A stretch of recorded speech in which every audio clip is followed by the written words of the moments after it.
Mesdames et messieurs, bonjour et bienvenue sur notre chaîne TV4 Congo.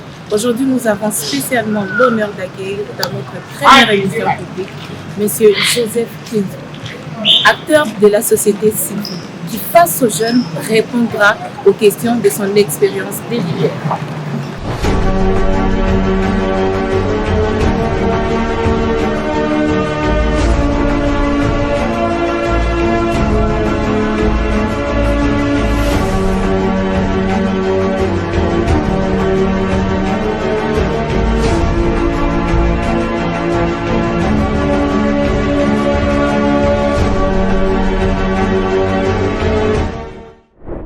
Merci de nous suivre ici et ailleurs et bienvenue dans ce tout premier numéro des Héros de l'Ombre. Aujourd'hui, c'est une surprise dans la ville de Kinshasa parce que nous sommes partis dans la société pour parler autre que politique et musique. Aujourd'hui, nous parlons de la société et nous parlons des gens qui s'investissent pour le développement de ces pays dans tous les sens, bien sûr. Merci de nous suivre partout, merci de nous suivre en République démocratique du Congo et à l'étranger. Aujourd'hui, c'est sur TV4 Congo que nous recevons pour vous Kinzo Joseph. Il est acteur de la société civile et aujourd'hui il vient spécialement pour nous parler de lui, bien sûr, et de ses œuvres pour la société civile, dont d'ailleurs il est acteur depuis des années. Merci de nous suivre, restez connectés, restez branchés parce que aujourd'hui, devant la population qui et devant la jeunesse bien sûr en particulier, nous allons décortiquer mot à mot l'homme qu'il est, Joseph Kinzo, qui sera récit sur ce plateau dans quelques instants. Et comme nous vous l'avions dit, nous recevons spécialement sur ce plateau des Héros de l'Ombre Joseph Kinzo, acteur de la société civile. Alors, on va l'accueillir parce qu'il sera avec nous sur ce plateau. Merci beaucoup, notable Joseph. Merci beaucoup. Vous pouvez prendre place. Et le micro fonctionne, je pense. J'espère bien. Ah, d'accord. Joseph Kinzo, bonjour. Bonjour. C'est pour nous, journaliste. C'est pour nous un honneur de vous recevoir sur ces plateaux. Et d'ailleurs, c'est le tout premier numéro de Héros de l'Ombre. Le tout premier numéro public. Wow, parce que quel honneur. Justement, c'est très important. Quel honneur. Alors, quand nous vous avons donné cette invitation, quel a été d'abord le sentiment particulier? Parce que ce n'est pas quelque chose qui arrive tous les jours. De demander quand même à un notable de venir parler à la jeunesse et de parler sur lui, au-delà de la politique. Je me suis demandé, mais ces gens veulent me tuer ou quoi? Les héros, la plupart des fois, sont des gens qui sont partis, qui ont quitté cette terre des humains. Je suis encore vivant quand même. Et je me bats encore avec la vie.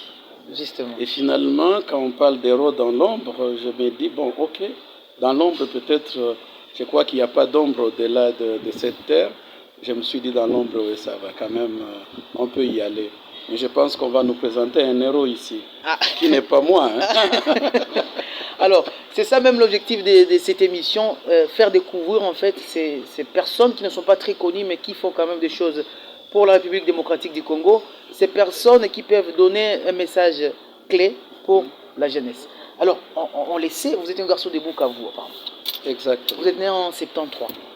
74. Vous êtes né en 74. Alors, quelle est l'image que vous gardez de Bukavu? Parce que vous n'êtes plus là-bas, vous ne vivez plus dans votre fief d'origine. Vous êtes à Kinshasa. Pourquoi vous êtes à Kinshasa et pas à Bukavu? Je suis à Kinshasa, c'est vraiment une histoire terrible. J'ai commencé à travailler vers les années 2000 et je venais souvent ici en mission de service. Et à chaque arrivée ici, j'étais accueilli par une chaleur indescriptible, comparativement à ma ville Bukavu, la Verte. Et Bukavu, la Verte. La Verte. Ah, voilà. Alors, à chaque arrivée à Kinshasa, je me disais, mais ça c'est l'enfer, avec cette chaleur. Mais du moins, quand tu rencontres les gens, tu te rends compte que c'est un petit paradis aussi. Alors, j'avais un combat entre les habitants de Kinshasa, que j'aime beaucoup, je porte dans mon cœur, et la ville elle-même avec son climat. Et je me disais, j'aimerais bien vivre avec les Kinois, mais ailleurs, pas à Kinshasa. Où par exemple? À Bukavu, à Goma. Si on pouvait les déplacer, les ramener tous à Bukavu. À l'Est, je me dis que c'est le meilleur peuple avec qui il faut vivre. Donc vous aimez mais quand je sentais le climat, j'avais peur. Je me disais, mais je transpirais, sérieusement. Et au finish, je me suis dit, bon, ok, on doit combiner les deux. Voilà. Comme un jeu d'hasard, en 2004, j'ai un problème avec des rébellions répétitives à l'Est, comme j'étais déjà un combattant, acteur de la société civile. Ah, depuis Bukavu, vous êtes Depuis acteur. Bukavu. Ouais. Et j'ai connu un problème sérieux, me battant contre la rébellion et les violations massives des droits humains à l'Est. C'est fin mai 2004 que je suis sous pression. Ouais. Et on a failli m'achever. La MONUSCO, coup de chapeau à cette institution malgré ses faiblesses. Ils ont envoyé un avion qui m'a déplacé de Bukavu jusqu'à Kinshasa. J'ai eu la vie sauve. Je me rappelle que j'ai quitté la ville de Kinshasa en gilet pare-balles et casque bleu, avec char de combat devant et derrière moi, dans une heure de la MONUSCO, pour quitter la ville jusqu'à l'aéroport, puisque j'étais pourchassé par les rebelles de l'époque, Nkunda, Mutebusi et consorts. Alors, voilà comment je me déplace de Kinshasa pour vivre, de Bukavu pour vivre à Kinshasa. Est-ce que vous ne voyez pas qu'avec ça, vous êtes un héros de l'ombre? Parce que vous doutiez tout à l'heure que vous êtes un héros de l'ombre. Est-ce qu'avec ça, vous ne comprenez pas un tout petit peu que c'est quelque chose qui devrait être connu par la génération future pour savoir se défendre, pour savoir défendre la nation? Je trouve que héros, c'est trop fort. Ah. C'est trop fort. Activiste, oui, ça marche. Un activiste. Ça me colle sur la peau, c'est ma vie. Ah. Je suis un activiste des droits humains. Alors, je me bats pour les droits humains, la liberté, la justice, l'équité dans la société, la bonne gouvernance. Ça, c'est mon combat de tous les jours. Alors, pour nous, tu es un héros, justement. Quand tu parles de tout ça pour nous, tu es un héros parce qu'en tout cas, nous ciblons dans la société les gens comme vous, par exemple, et tout ça, on ne savait pas. Je vous concède votre concept, mon cher frère. Merci beaucoup. Alors, on va revenir aussi un peu en arrière parce que vous êtes un garçon qui a fait le maths physique au collège Al-Fadjiri. Exactement. Et pourquoi le maths physique? Et aujourd'hui, vous êtes dans la société civile. Vous venez, parce qu'on a essayé un peu de parcourir votre histoire. Vous finissez au collège Al-Fadjiri de Bukavu, justement. Vous allez nous parler de cette institution aussi, parce que c'est parmi les emblèmes de la ville pour les gens qui sont allés. Je n'ai jamais vu une institution qui a marqué ma vie comme le collège Al-Fadjiri. J'en suis très fier. Ah, justement. Alors, en regardant, vous quittez le mathématique au niveau de votre secondaire, et puis vous partez faire autre chose dans la vie. Et c'est ce qu'on va venir découvrir. On est venu découvrir cet avant-midi. Ah, pourquoi ces changements? Ce qui va vous surprendre, c'est que j'étais le plus faible en calcul à l'école primaire, en mathématiques quand je commence l'école secondaire. Mais par défi, puisque j'aime les défis dans ma vie, je me suis dit je dois faire la maths physique pour voir si je puis m'en sortir. J'aime les défis. Et quand il n'y a pas de défi, je me dis il n'y a pas de vie. Ah oui, c'est ça. Alors aujourd'hui, en lisant votre curriculum vitae, qu'on a pu trouver quand même. Ah, vous l'avez ramassé aussi? Bon, ça, ce sont des secrets professionnels. Ça me fait On peur. vous dira ça plus tard. Alors, nous avons quand même parcouru votre curriculum vitae. Vous quittez le collège Al-Fadjiri, vous partez dans les institutions anglophones. Parce qu'en tout cas, vous n'êtes pas resté en République démocratique du Congo. Qu'est-ce qui se passe? Quel est le parcours en fait qui se cache après votre ville de Bukavu? Parce qu'avant Bukavu, ce n'était pas Kinshasa, c'était quelque part. Où vous faites vos études? Mon héros, Papa Chibo Pierre, paix à son âme, il vient de nous quitter il y a à peine 3 mois, a travaillé à la Régie des eaux. Il a travaillé à l'Éducation nationale, il a travaillé à la Sokoki et lui voulait à tout prix que je puisse faire les bonnes études, les meilleures possibles. Et c'est pour cela qu'il m'amène au Saint-François qui savait que ce n'était pas n'importe quelle école. Tout le monde a eu à connaître, c'est de Bukavu bien sûr, cette école primaire qui faisait la fierté du Sud Kivu et du Kivu en général à l'époque. Et au finish, il m'amène au collège Al-Fadjiri. Mais malheureusement, il va se retrouver au chômage quand je finis avec mes études secondaires. Donc j'ai passé au moins une année, 2 ans de chômage, sans étudier, sans boulot. Et je me suis lancé dans le petit commerce et autres, avant que je n'aille à Nairobi me débrouiller pour mener mes études. Là, Débrouiller, je me prends vous dites. en charge. Comment Je me expliquez-nous, prends en parce que charge c'est très important au ça. plus jeune âge. Comment Je me prends en charge au plus jeune âge et j'ai fait mes études, moi-même les payant pour l'université. Et pour moi, c'était pour honorer mes parents qui avaient une grande vision et qui voulaient réaliser une grande mission à travers ma petite personne. Et je me suis dit, je dois me battre pour réaliser ce que eux n'ont pas été capables de réaliser pour moi, puisqu'ils en avaient la volonté, mais les moyens n'ont pas permis. Joseph Kinzo, vous savez, dans notre société actuelle, c'est très compliqué de dire qu'en première année de graduat, vous êtes capable de vous payer les études à l'étranger. Ça frustre même les jeunes qui sont avec nous sur ces plateaux, d'ailleurs, que j'applaudis en passant, qui se sont mobilisés pour venir vous écouter. Alors, dites-nous, quel a été le secret en fait? Parce que ce n'est pas commun, ce n'est pas facile. Ça va vous surprendre, mais du moins nous avons connu une situation hors du commun des mortels à l'est du pays. On voit tout un pays en 1994 qui se déverse sur la RDC, et ça c'est le Rwanda, après le génocide rwandais. Et à leur arrivée, ils ont eu à nous vendre, ils ont amené des ONG internationales qui se sont installées dans tout l'est du pays. Et là, il y avait des bâches, des cheatings et autres. Justement. Et moi-même, j'ai profité de cette occasion pour faire un petit commerce. Ah bon? Ce petit commerce, c'est la vente des nattes. Étonnant, n'est-ce pas? La vente des Alors, j'achetais des nattes dans des camps de réfugiés. Je les revendais en ville. Pour les protestants qui aiment trop prier sur les nattes. Pour les musulmans qui aiment aussi les nattes. Et tout ça, c'est au Kenya? Non, ça c'est d'abord en RDC. Ah, d'accord. Donc avant de partir au Kenya. Avant de partir pour les Kenya. Voilà. Et je suis resté dans le commerce. J'ai eu même à acheter des nattes dans des camps de réfugiés à Bukavu et à Goma pour les amener à Butembo, Beni, Bunia, en train de vendre. Je parle des nattes en plastique importées par les HCR pour aider les réfugiés. Et à Bunia, je constate qu'il y a un commerce extraordinaire, la vente de poissons. Ouais. J'ai fait Chomia, Kasenyi, vers la frontière avec l'Ouganda, où je me suis lancé finalement dans le commerce du poisson. Je me rappelle avoir amené des poissons de Chomia, Kasenyi, après Bunia, en fait, et pour revendre à Bukavu. Et là, vous avez quel âge? En ce moment-là, j'ai à peu près 21 ans, 22 ans. C'est extraordinaire, ça.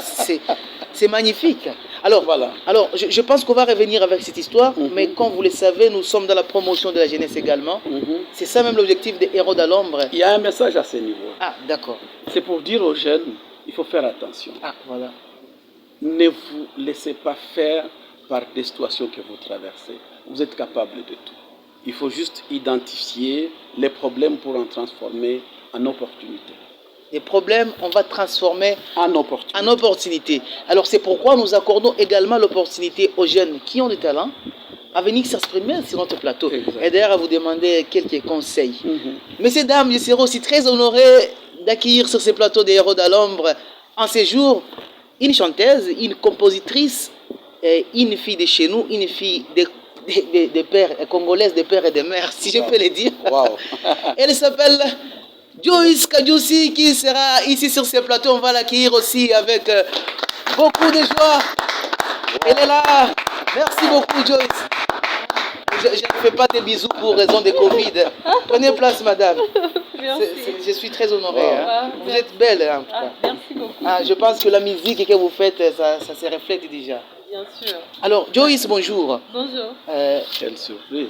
Ce sont des surprises toujours, parce que nous cherchons à faire découvrir, en tout cas au monde, des gens qui font bien, mais qui ne sont pas très connus, comme vous et elle aussi. Alors, Joyce, vous avez vu Joseph? Ouais, je vois Joseph. Vous l'avez Je suis vu? vraiment très enchantée. Ah, d'accord. Ouais. Alors, il est un héros quand C'est même. un plaisir. C'est un plaisir de vraiment me retrouver ouais. autour de ce plateau avec Joyce. Avec Joseph qui est Ah, voilà. Alors, on va parler de vous, justement. Vous commencez la musique aussi. Vous me dites que vous voulez vous exprimer, vous voulez résoudre des problèmes par votre voix qui sort. C'est quoi cette philosophie? Bon, c'est une philosophie, je vais dire positive pour moi, parce que l'art, on peut l'utiliser aussi d'une manière transformationnelle de la société positivement. Et c'est pour cela que je me suis dit, je m'engage à faire de ma musique quelque chose qui apporte quelque chose de positif dans la société. Ouais. Quelque chose de positif dans la société. Alors, on les rappelle, nous avons vu sur votre page Facebook et d'ailleurs sur votre YouTube, vous nous présentez des singles. Il y a 2 singles que vous présentez au public où vous essayez de mixer des choses, des langues en fait. Quel est l'objectif de ça en fait? Je vois vous mixer le français, l'anglais, le machi, le swahili. Pourquoi ce mixage en fait? Pour moi, il s'agit de l'originalité. De l'originalité dans quel sens? Quand je fais ma musique, au début, je l'ai fait d'abord pour ma société. Et c'est des choses, ce que je chante, c'est ce que j'observe, ce qui se passe dans la société. Comment faire passer ce message? Si je chante seulement en français, il y a d'autres gens qui ne vont pas écouter. Si je chante seulement dans ma langue, je veux dire des tribus, il y a d'autres gens qui ne vont pas écouter. Alors, à cette occasion, je me dis, c'est bien de mélanger un peu les choses pour essayer de faire écouter à tout le monde ce que je vais exprimer dans ma musique. Ouais, c'est ça. Alors, on va le rappeler, Larissa Ramazani était avec nous. Moi, c'était John Boussomo qu'on vous a accueilli dans cette émission. Alors, Joseph, vous comprenez ce que la jeune artiste, parce qu'on va revenir sur son âge, parce qu'elle est trop jeune, est-ce que vous avez quelque chose à demander Elle nous ramène dans notre culture. Ouais. Et c'est quoi cette culture que vous regardez? Notre culture, il s'agit de nos racines, par exemple. Par exemple, moi, je suis chi.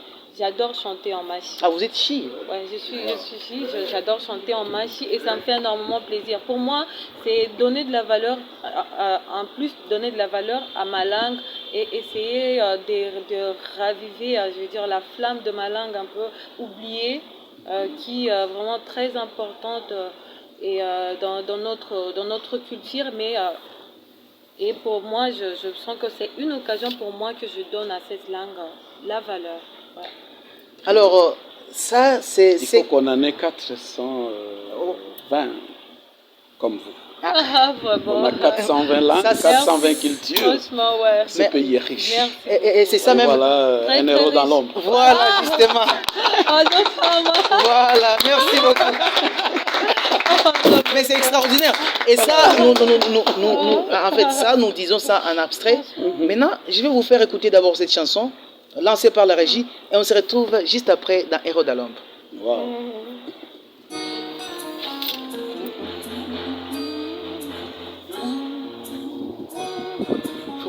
Caméra pour les en diagonale. C'est la répétition qu'on vit, ça ne cessera jamais, on dit. Qu'est-ce qu'on a fait à cette vie? On peut danser si ça. Si longtemps qu'on est dans cette impasse. Ah d'accord, moi je me lance. Je ne suis pas très bon. Hein. Comment réussir quand les uns se cassent? On est abattu tellement, épuisé de fuir vraiment, fatigue intégralement. Ça alors. Ça nous empoisonne, c'est si toxique, ça nous déraisonne, c'est pathologique. Ça nous rend malade, on est vraiment malade, parfaitement malade, malade. Ça nous rend malade, on est vraiment malade, parfaitement malade, malade. Mais on est emporté là. Waouh, waouh, waouh. belle surprise. Merci beaucoup à la régie. Et moi je vous dis, et là je me suis emporté comme d'ailleurs le notable Nkinzo. Commentaire par rapport à... Vous fouillez dans l'ombre, vous autres là. Mais justement, c'est ça l'objectif même. Or, dans l'ombre, on voit un peu d'obscurité, mais comment vous faites? C'est ça, c'est pour apporter la lumière des gens qui sont dans l'ombre. Wow. C'est pourquoi ils sont les héros. Ces gens apportent la lumière. Vraiment, c'est visible. C'est visible. Alors, merci beaucoup, monsieur. Voilà, merci beaucoup aussi.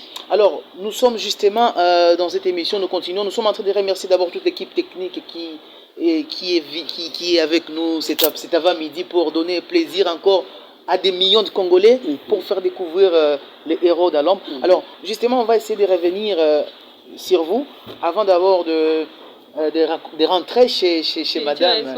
C'est Joyce Kadjouchi. Voilà, j'ai du mal à prononcer ces noms. Et ça veut dire quoi, vous connaissez? Kadjouchi, c'est une petite abeille. Et l'abeille, ça donne du miel. Quand vous nous donnez des miels. Wow. Bien sûr. Mais ça, c'est intéressant. Ça, c'est très intéressant. Bravo, Joyce. Voilà. Alors, je vais rentrer sur vous, Monsieur Kinzo Joseph.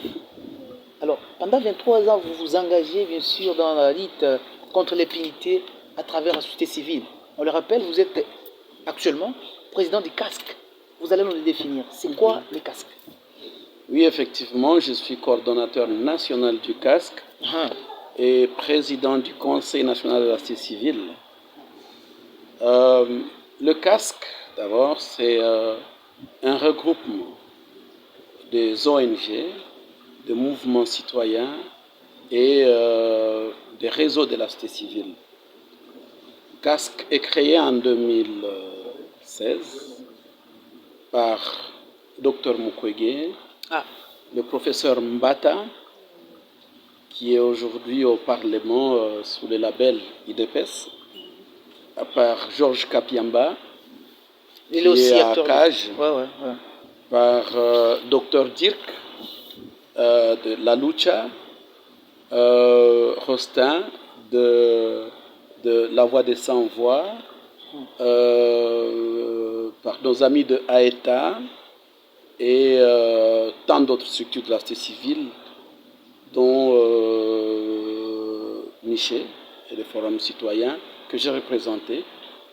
Et nous avons créé un collectif. Un collectif qui crée une symbiose entre les mouvements citoyens et les organisations traditionnelles de la société civile pour la lutte pour l'alternance dans ce pays. 2016, nous sommes en octobre-décembre 2016. Nos espoirs sont par terre. On ne voit plus les élections venir, comme le prévoit la Constitution. Et nous, on s'est engagé dans un combat. On a vu Lucha Filimbi se battre sur terrain. On s'est dit, mais écoute, nous, on a beau écrire, on a beau parler, on a été sur tous les plateaux du monde, adresser un message à nos dirigeants pour une alternance dans ce pays, mais on se rend compte qu'au fil du temps, nos espoirs s'envolent. On n'a plus d'espoir de voir cette jeune démocratie se développer et devenir une réalité dans notre quotidien. Et voilà le combat du casque. Nous nous engageons et on se lance sur terrain où on a connu des pertes en vies humaines, paix à l'âme de Luc Kouloula, qui était coordonnateur du casque à l'est du pays, et moi-même coordonnateur au niveau national. C'est en juin 2018 que Luc est incinéré dans sa maison à l'est, à Goma. Et 5 jours après, on va à l'enterrement à Goma. Ma maison est brûlée ici, à côté, il y a quelques mètres. J'étais ici à Sosimat, sur l'avenue Kassongo numéro 5. Et voilà. On brûle votre maison. Mais on s'est dit, on doit se battre jusqu'au bout pour l'alternance dans ce pays. Dieu merci, 6 mois après, on a des élections qui nous donnent ce gouvernement, ce pouvoir que nous avons aujourd'hui, c'est ce qui est du président de la République. Voilà le combat du casque. Maintenant, aujourd'hui, on ne se bat plus pour l'alternance, mais on se bat pour la consolidation de la démocratie, on se bat pour la bonne gouvernance dans ce pays, pour le bien-être du Congolais que tu es, M. John. Mais ça, c'est à encourager, à applaudir très fort. Je pense que c'est moi qui vous applaudis pour avez tenu ce combat.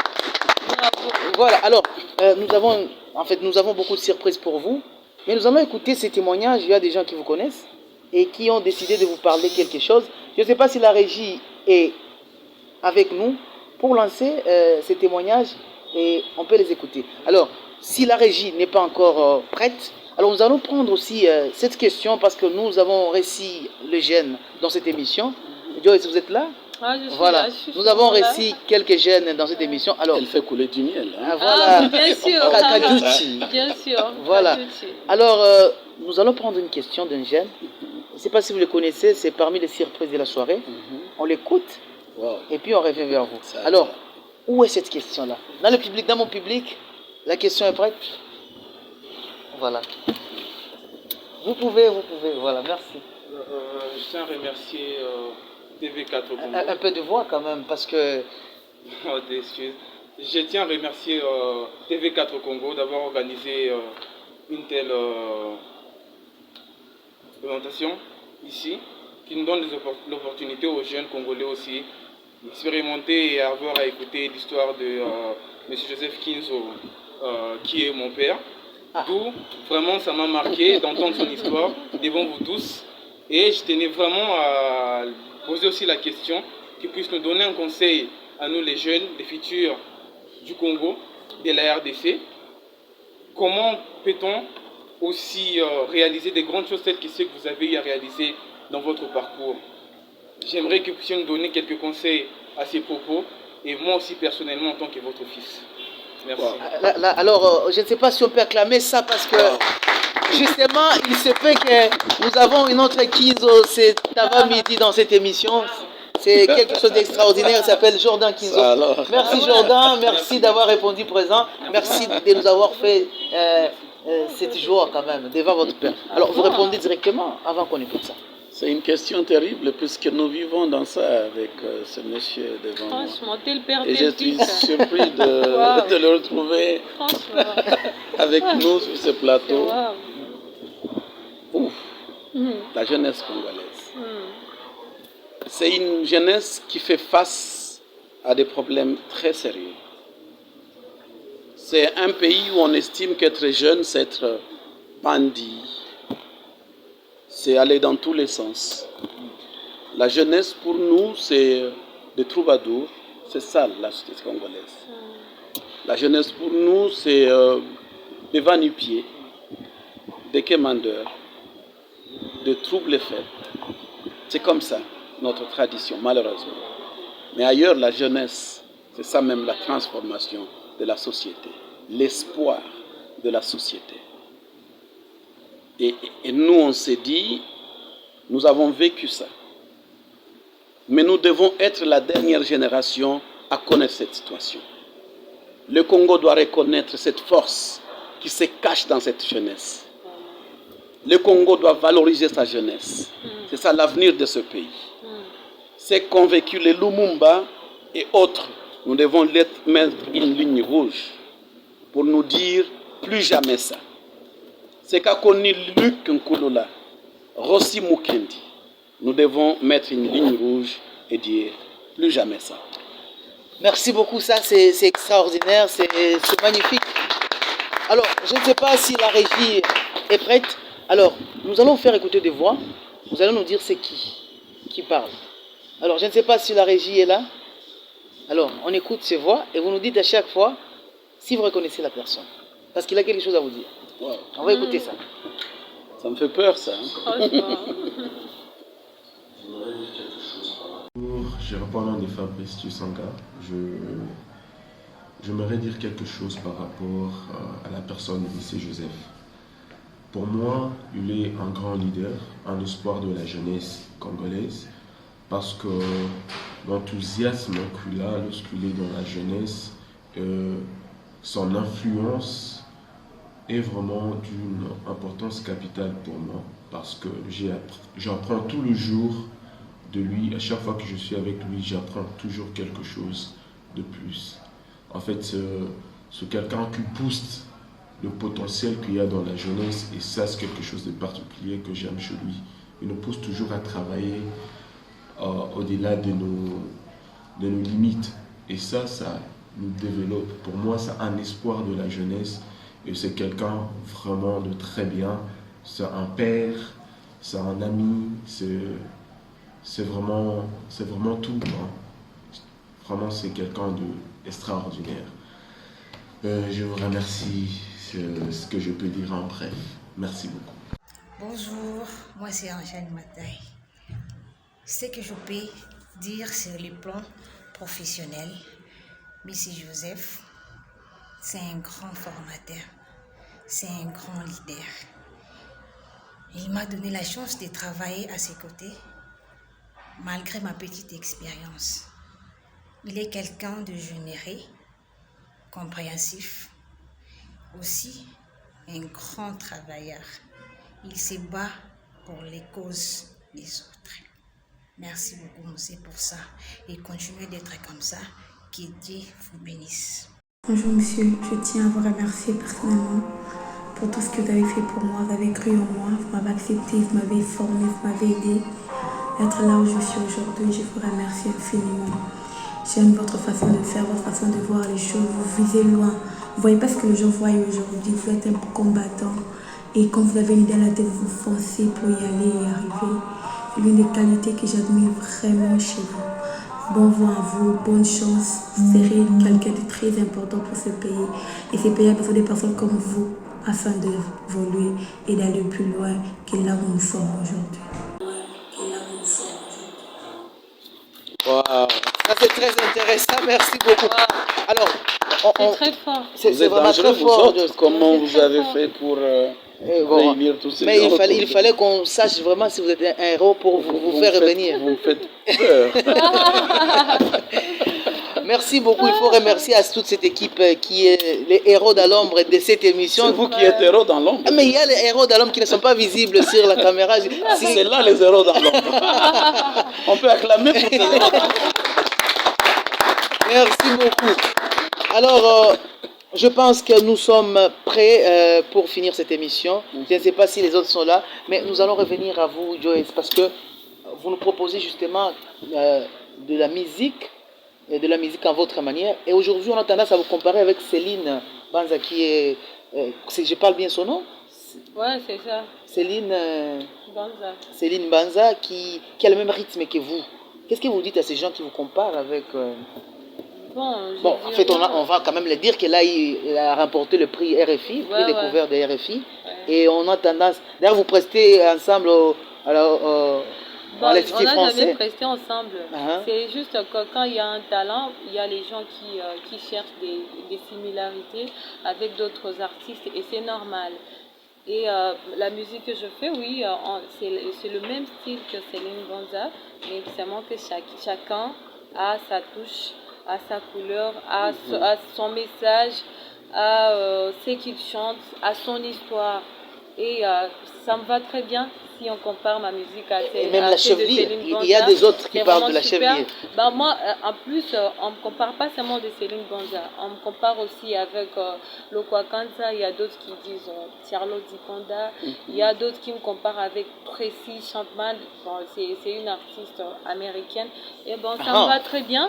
Ça me fait sentir vraiment que j'ai fait quelque chose de wow, parce que ce sont Céline Banza et Lokwa Kanza et les autres artistes, ce sont quand même des grands artistes. Ça me fait savoir que je suis dans la bonne voie.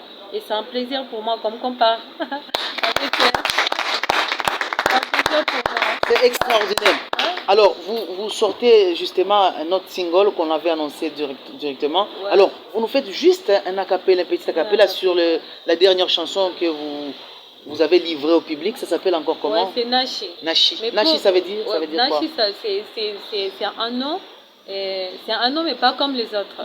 C'est vraiment un nom de notre enceinte de Bushi.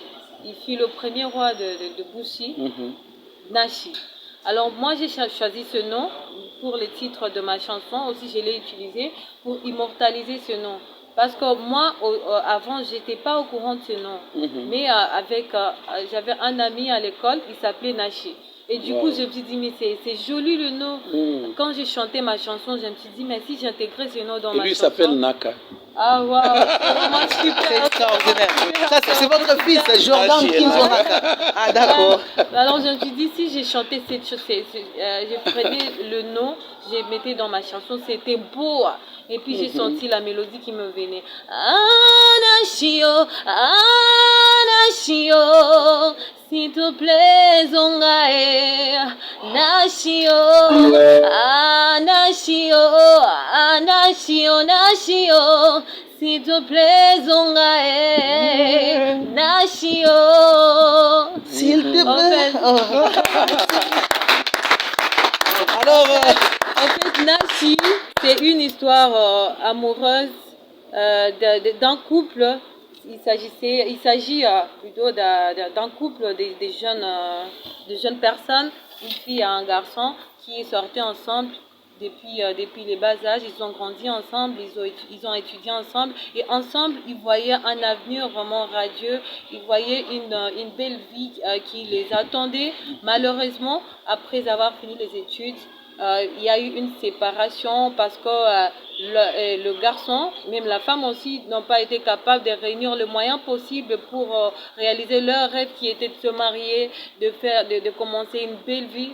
Bon, parce que chez nous, on sait tous, quand on étudie, on dit après les études, nous tous, on espère avoir une vie meilleure. Malheureusement, dans notre société, ce n'est pas le cas. Quand on finit les études, directement, c'est une nouvelle réalité de chômage qui nous attend et que nous commençons plutôt. Et vraiment, c'est triste cette réalité. Alors, j'ai voulu faire cette histoire, une chanson, pour dénoncer quand même ce qui se passe dans notre société. Ce problème de chômage, moi-même, je l'ai connu. J'ai fini les études. La jeunesse n'est pas préparée. Ouais, j'ai fini les études moi-même. J'ai fini les études. J'ai fini en licence en informatique de gestion à l'ISP de Bukavu. Et subitement, je suis tombée. C'est comme j'étais tombée comme ça dans une nouvelle vie, dans une vie sombre. C'était vraiment triste pour moi. J'ai regardé à côté. Il n'y avait pas moyen que je m'en sorte dans la société. Je cherche par-ci, par-là. Mais tu t'en sors. Tu es en train de t'en sortir avec la musique actuellement. Bien sûr, avec la musique. Je suis là, j'en fais maintenant ma profession, mais ça a été très difficile pour moi. C'est d'où est venue d'abord ma première chanson, Déraisonner. Déraisonner, c'est quelque chose qui te perturbe, écoute, tous ces mots que nous vivons dans notre société, entre autres des guerres, les insécurités, des massacres, le chômage, une mauvaise vie, je veux dire la famine. Et tout ça, on voit comment ça déraisonne. Mais bien sûr, ça fait mal, ça rend malade. Ça rend malade. Quand on observe même dans la société, il y a des gens qui sont désorientés, ce sont de vous, mais écoute, c'est notre vie qui fait ça. Voilà, merci. Qui nous perturbe, Merci beaucoup. En fait, pour moi... Nous sommes en train de sentir cette émotion, justement. Vraiment. Alors, on va vous donner le temps de revenir sur tout ce que vous venez de dire. Mais nous allons devoir finir cette émission, mais pas encore. Nous remercions d'abord l'équipe technique qui nous a accompagnés pour la réalisation de cette émission et le réalisateur principal de cette émission, parce que sans lui, on ne pourrait rien faire. Il s'appelle Patrick Mbelizi et Joe et toute l'équipe. On peut acclamer d'abord pour la réalisation magnifique. Et je voulais vous présenter officiellement ces cadres là où nous sommes. C'est Cuisine Parfaite. C'est justement un cadre qui fait la fierté actuellement de la République démocratique du Congo sur le plan gastronomique, sur le plan aspect, sur le plan confort. Parce que quand vous y êtes, et même là où vous vous asseyez, vous sentez que c'est extrêmement... C'est un honneur pour nous. C'est un honneur.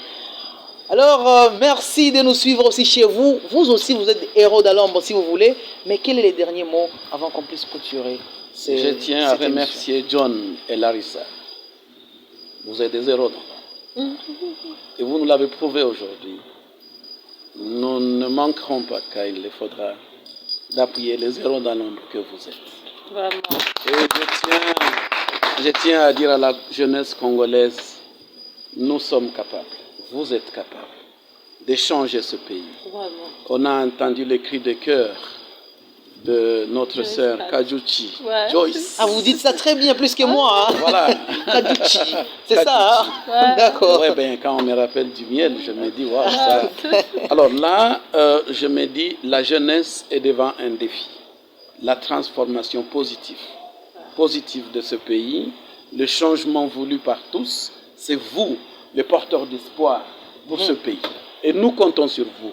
Vous pouvez aussi compter sur nous. D'accord. Merci. Alors, nous allons appeler justement, merci beaucoup, nous allons appeler justement une personne qui nous a accompagnés justement. Je ne sais pas si on doit appeler tous les héros d'Alom, ça ne sera pas possible. Alors, j'appelle ma consoeur qui était avec moi depuis le début de cette émission, d'ailleurs, qui est venue vous prendre. Passez, maman. Alors, au nom de toute l'équipe de TV4 Congo, une chaîne de télévision qui naît en République démocratique du Congo, au nom de toute l'équipe technique et à la réalisation de cette émission de Patrick Bélizy, qui est d'ailleurs DG, donc même les DG est dans l'ombre. Wow. Les DG de cette chaîne de télévision, ils nous regardent et ils sourient directement. Merci au public qui nous a accompagnés. Merci Larissa. Merci à Merci vous aussi. beaucoup. Merci à vous, nos héros dans l'ombre. Merci. Et nous vous attendons pour une prochaine fois. Merci beaucoup. On vous attend pour une prochaine fois. John Boussomo, que c'était moi. Larissa Ramazani nous a accompagnés. Merci. On se retrouve très prochainement sur votre télévision dans un nouveau numéro des Héros de l'Ombre. Merci beaucoup. Merci.